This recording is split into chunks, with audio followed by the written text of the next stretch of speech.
रामायण युद्धकांड।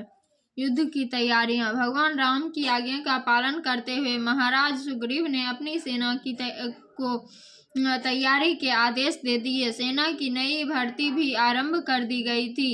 इन कार्य के लिए हनुमान और अंगद वीर जामवंत को नियुक्त किया गया था। नई नई सेनाएं युद्ध का प्रशिक्षण ले रही थी और हनुमान ने 6 ही दिनों के अंदर ही इतनी बड़ी विशाल वानर सेना तैयार कर ली कि स्वयं राम उस सेना को देखकर हैरान रह गए थे।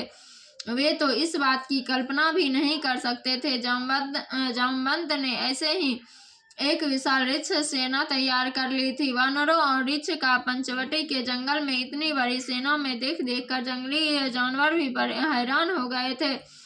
सागर पार करके तो लंका में प्रवेश किया जा सकता था। यह समस्या कोई साधारण समस्या तो नहीं थी जिसका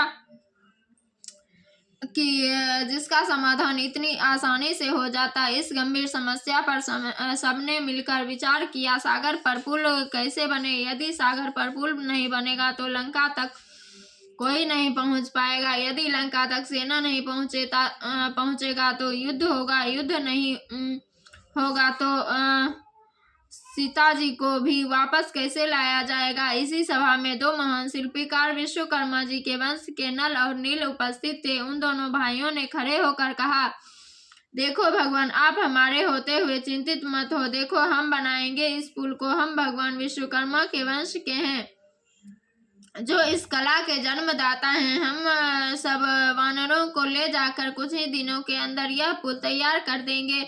वाह वाह वाह! चारों ओर नल और नील की जय जयकार होने लगी। उसी दिन से सागर पर पुल बनना आरंभ हो गया। उधर रावण कोई कच्ची गोलियां नहीं खेला था।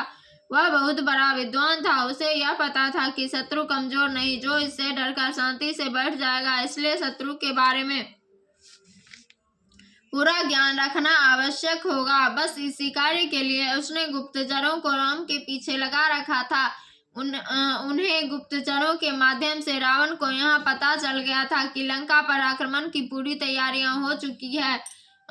इस बात पर उसे भी आश्चर्य हुआ था कि सागर तट पर पुल भी बना जा सकता है। रावण के भाई विभीषण ने इस युद्ध को काटने के प्रयास में अपने भाई से जाकर कहा, भैया, आप सीता जी को राम के पास भेज दे तो यह विनाशकारी युद्ध टल सकता है। भैया, वे लोग धर्म के लिए लड़ रहे हैं। सीता एक विवाहित नारी है, उसके बारे में ऐसी बात सोचेंगे तो महापाप होगा। विभीषण, तुम गद्दार हो, देशद्रोही हो। लगता है कि तुम शत्रु से मिल गए हो। अब तुम्हारा इस देश में रहना ठीक नहीं लगता। जाओ, तुम लंका से निकल जाओ। हम गद्दार की शक्ल तक देखना नहीं चाहते।